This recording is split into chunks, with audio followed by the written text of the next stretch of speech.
ఈ రోజు ప్రొద్దుటూరు 13వ వార్డులో ఉన్నాం. ఇక్కడ ఏ వీధిలో చూసినా ఏ ఇంట్లో చూసినా ఎంతో ఆప్యాయతంగా అనురాగంగా ఆదరించి మమ్మల్ని అభిమానిస్తున్నారు. ఎందుకంటే ఈ ప్రొద్దుటూరులో జరుగుతున్నటువంటి సంఘటనలు ప్రతి ఒక్క వీధి ప్రతి ఒక్కరికి తెలుసు. ఇక్కడ ఉన్నటువంటి ఎమ్మెల్యే గారు వైఎస్ రాజశేఖర రెడ్డి గారి తనయుడు వైఎస్ జగన్మోహన్ రెడ్డి గారు అంటే మాకు అమితమైనటువంటి అభిమానము, ముద్దు. ఇక్కడ ఉన్నటువంటి ఎమ్మెల్యే గారు మాకు వద్దు అనే నినాదంతోనే ఈరోజు మేమందరం కూడా ఈరోజు ఈ బహిరంగంగా ప్రజల ముందుకు వచ్చే వాళ్ళు ఎంత ఆదరిస్తున్నారంటే అంత ఆదరిస్తున్నారు.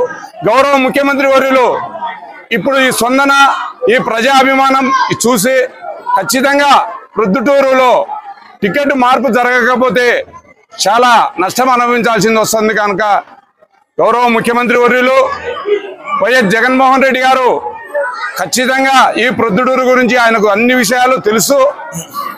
ఇక్కడ ఇచ్చే ఉన్నటువంటి అభ్యర్థికి ఇస్తే గెలుస్తాడా గెలసడా అనేది కూడా ఆయనకు తెలుసు. ఎన్ని ఇబ్బందులు ఉన్నాయో కూడా ఇక్కడ క్యాండిడేట్ను మార్చే వైఎస్ఆర్ కుటుంబం మీద ఉన్నటువంటి ఆదరాభిమానం ఇక్కడ ప్రొద్దుటూరులో పులివెందుల తర్వాత ప్రొద్దుటూరులోనే ఉండేది. వారు ఖచ్చితంగా మంచి మెజార్టీతో, ఒకవేళ నాకు టికెట్ కావాలని నేను కోరుకుంటున్నాను. ఖచ్చితంగా గౌరవ ముఖ్యమంత్రి వర్యులకు వైఎస్ కుటుంబానికి మేము ఎంతో అభిమానంగా ఆప్యాయతంగా నిస్వార్థంగా సేవ చేస్తున్నటువంటి వాళ్ళమే.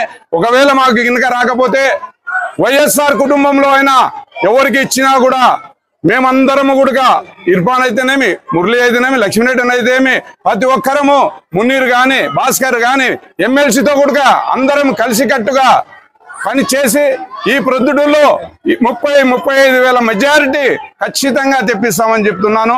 ఇదే కనుక ఆయనకి ఇస్తే 30,000 ఓట్లతో ఓడిపోతాడని మేము ఘంటాపదంగా చెప్తున్నాం. ఎందుకంటే మాకు ఇక్కడ ఉన్నటువంటి పరిస్థితులు మాకు తెలుసు.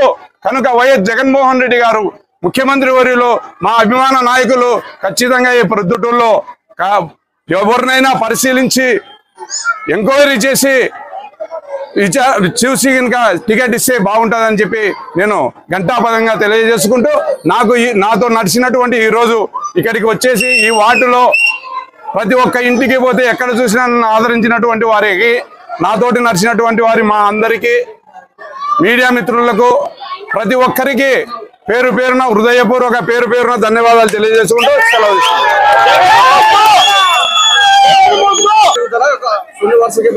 మాకు తెలుస్తుంది. రేపేదో నాకు టికెట్ వస్తుంది, నేను ప్రచారం చేస్తున్నా అని అన్ని కటౌట్లు వేసాడు. టికెట్ ఎవరు అనౌన్స్ చేయలేదు. అనౌన్స్ చేసిన తర్వాత మా నిర్ణయం మేము చెప్తామని చెప్పి కూడా తెలియజేసుకుంటున్నాం. ఈ వీడియో మీకు నచ్చినట్లయితే లైక్ బటన్ క్లిక్ చేయండి. మరిన్ని వీడియోలను పొందడానికి దయచేసి సబ్స్క్రైబ్ చేయండి.